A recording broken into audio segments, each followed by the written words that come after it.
Bom, mais uma vez estamos aqui para falar do óbvio. Mas falar do óbvio é necessário, porque dentro do nosso processo cognitivo, nosso processo de aprendizado, o ser humano aprende por repetição. A gente aprende balbuciando as palavras e vamos repetindo-as até a relativa perfeição, para caminhar da mesma maneira. Os primeiros passos, as primeiras quedas, levantar e seguir. Então, vamos falar do óbvio. E o nosso óbvio, para aquele que se diz que é um cristão seguidor de Jesus o Cristo, é falar da convivência afetuosa. E a nossa convivência afetuosa, uns para com os outros, nos convida a transmitirmos, compartilharmos experiências da nossa vivência aqui na Terra. E essa troca de experiências, essa comunicação, esse intercâmbio de ideias é que faz com que a humanidade seja este celeiro de potencialidades. Vós sois deuses, perguntou Jesus. Tudo que eu faço, vós podeis fazer e muito mais. Quero lembrar aqui de uma passagem do Evangelho que muita gente conhece. Os discípulos estavam no barco, envolto a uma tempestade. E eles, com medo, achando que o barco ia afundar. No meio daquela tempestade, eles avistam um vulto que caminhava sobre as águas. Eles ficaram apavorados, achando que era um fantasma. Mas quando esse vulto se achega mais perto do barco, eles identificam, é o Mestre. E Jesus, caminhando sobre as águas, admirado pelos seus seguidores, o mar já acalmando, tudo tranquilo, e Pedro disse, és tu, Mestre? Sim, Pedro. Me chame para que eu vá até aí contigo, porque Pedro viu que aquilo era maravilhoso, era fora do comum, Jesus caminhando sobre as águas. Eu quero também. Aí Jesus vem Pedro. E Pedro foi. Deu o primeiro passo sobre a água, deu o segundo passo, e quando estava dando o terceiro passo, veio a dúvida. E ele perguntou, e se eu afundar? Nesse momento, a ação magnética exercida por Jesus, isolando ali a lei da gravidade, isolando ali o corpo físico de Pedro, sofre ali um estremecimento. Jesus deixa que o discípulo aprenda a própria lição. E Pedro começa a afundar. Pedro afundando, Jesus pede ajuda a Jesus. Jesus, estou afundando. E Jesus estende a mão e salva Pedro. O que é que o Pedro tinha que ficar com caraminholas, duvidando daquela coisa maravilhosa? Todos nós somos assim, quase todos. Todos nós duvidamos que estamos sob a chancela, sob a mão benigna da santidade, a mão benigna de Jesus, sob a mão benigna de Deus. Todos nós duvidamos em maior ou menor parte da providência divina, em maior ou menor parte do sagrado, a quem nós dizemos que acreditamos. Está lá no Evangelho, vigia e ora. Mas nós temos que confiar. E essa nossa falta de confiança, fé, fiducie, fé, ela nos causa tremores, aceleramento do batimento cardíaco, dor de barriga, enjoo, crise de ansiedade. Como é que é essa ansiedade, filha de uma falta de uma fé inquebrantável? Como é que acontece isso dentro da gente? A gente fica com ansiedade porque a gente quer, o nosso batimento acelera porque a gente quer? Não. No nosso sistema nervoso central tem vários subsistemas. Dentro desses subsistemas existe o simpático e o parasimpático. O simpático é responsável pelo automatismo do nosso organismo, do nosso batimento cardíaco, da nossa respiração, da circulação do sangue, etc. Todos os sistemas que funcionam de forma autônoma. Ora, quando a gente percebe que está perdendo o controle de uma situação, quando a gente percebe que a gente pode afundar, que a gente pode cair, que a gente pode não conseguir aquilo que a gente quer conseguir, quando a gente começa a ter esse receio, e é o receio forte, e aí um parênteses, a ansiedade é boa, viu, gente? O problema, o que é ruim é perder o controle da ansiedade. A ansiedade é boa e ela é uma das responsáveis pela nossa sobrevivência no planeta. A ansiedade é aquilo que nos deixa em estado de alerta. Opa, olha lá o leão, olha lá o perigo que se aproxima, olha o incêndio na floresta. Então a ansiedade ela é saudável em determinados níveis.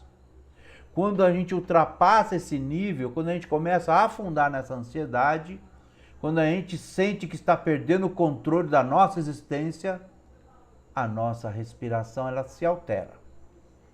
Aí que tá.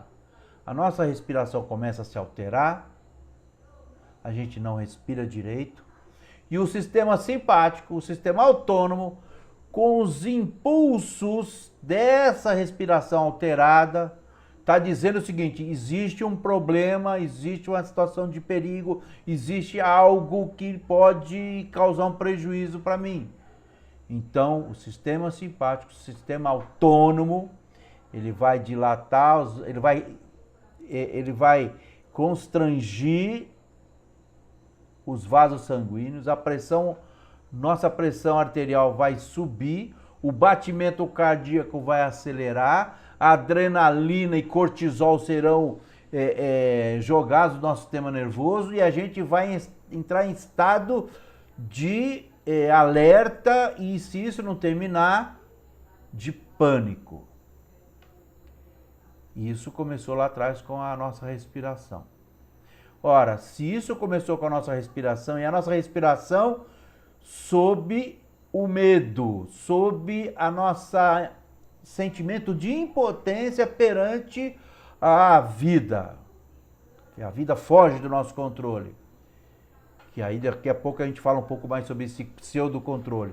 Bom, se é a respiração que causa tudo isso, é a respiração que vai resolver tudo isso. Como? Respirando pausadamente, de forma lenta, profunda, tranquila, por 45 segundos, 1 minuto, enfim. Você controla a sua respiração e essa respiração tranquila, mesmo nesse inferno, mesmo nessa tempestade que você está tendo na ansiedade, na crise, você tem que diminuir a sua respiração de forma tranquila e o cérebro vai começar a receber os impulsos de que, olha, está tudo bem, está respirando bem, não existe problema nenhum. Porque aí, essa respiração controlada faz com que o sistema parasimpático atue sobre o sistema simpático, diminuindo os sintomas. Então, é isso para aquelas pessoas que sofrem com crise de ansiedade. A respiração é uma das chaves desse problema. Claro que a química cerebral também interfere, por isso a importância de se tratar os quadros de depressão, síndrome do pânico, com medicação. Mas só a medicação ela pode ser insuficiente. A psicoterapia, quer dizer, a conversa com o psicólogo, os exercícios físicos para você liberar as toxinas e você liberar também as endorfinas. Então, exercício físico, se cansar, fazer uma atividade física e a prática da caridade, do trabalho solidário, que isso te coloca numa outra sintonia mental. Você não está mais vendo a sua desgraça pessoal, você não está mais vendo o seu problema pessoal, você está vendo o problema do outro. Amar o próximo como a si mesmo. Então Jesus, o psicoterapeuta maravilhoso, psicólogo, professor, ele é o mestre. Ele é o mestre. Nós queremos andar sobre as águas, mas a gente não controla nossas vidas. Nosso pânico inicia muitas vezes com nossas fraquezas, nossas fragilidades. Nossas fragilidades naquilo que a gente precisa sentir que está no controle da nossa vida e a gente não está no controle da nossa vida. A gente precisa sentir que está no controle das situações que nos cercam e esse controle das situações que nos cercam, ele é ilusório. Por isso que é importante o tratamento físico, mental, psíquico e o tratamento espiritual. É preciso que nós entendamos o nosso papel. Existe uma coisa chamada planejamento reencarnatório. Está lá. Tudo aquilo que a gente precisa passar e tudo aquilo que a gente não precisa passar. Mas o problema é que a nossa falta de entendimento, a nossa insegurança, aliado a mudanças no nossa química cerebral, isso acaba criando todo um quadro de crise de ansiedade, crise de pânico, medo, enfim, sofrimento. Sofrimento. Então é preciso que a gente respire melhor, converse melhor, que nós nos desliguemos o que for possível da tudo aquilo que acelera o nosso pensamento. Quando você for dormir, evita o celular, evita a tela, porque a quantidade de luz que ela emite em nossos olhos transmite uma mensagem para o nosso cérebro de que é dia, é hora de estar despertado. A quantidade de luz, ela altera o nosso relógio biológico. E a gente acha, e o nosso organismo, o sistema simpático, fala, não, vamos aí, vamos produzir. Então, diminuir a luz, ler um livro, porque quando você lê um livro, você lê na medida da sua tranquilidade, na medida do seu pensamento. É diferente você estar passivo, assistindo um vídeo, realizando alguma atividade que acelere o seu pensamento. O nosso cérebro, quando a gente vai dormir, ele fica ali uns 30 a 40 minutos naquela faixa de frequência que você estava ligado. Está assistindo um filme de terror? Você vai estar lá sintonizado. Por isso é importante o quê? Nos prepararmos para dormir, fazendo a nossa prece. E essa prece, como diz Santo Agostinho, ela tem que ser um questionamento à nossa consciência. Qual o bem que eu não fiz, qual o mal que eu fiz e qual o bem que eu posso fazer no dia seguinte. E conversar com Jesus, conversar com o sagrado, conversar com Deus e pedir para que a gente vá para um bom lugar. Que a gente, quando dorme, a gente sai fora do corpo. Pedir para que a gente vá para um curso no plano espiritual, vá falar com o psicólogo do plano espiritual. Eu tenho feito muito isso porque eu sei das minhas necessidades. Então, nas minhas férias, eu falo, Senhor, me encaminha para um curso, para um psicoterapeuta, porque no plano espiritual é de graça, você não precisa pagar nada. Mas é preciso querer, é preciso se programar para ter um sono refazedor, um sono tranquilo. E é difícil, porque geralmente a gente se atenta para as crises de insônia quando elas acontecem. É como a goteira, a gente só dá importância na goteira em noites de chuva. Então o que eu quero dizer é que o nosso organismo é uma máquina perfeita. que precisa ser alimentado com pensamentos mais perfeitos possíveis.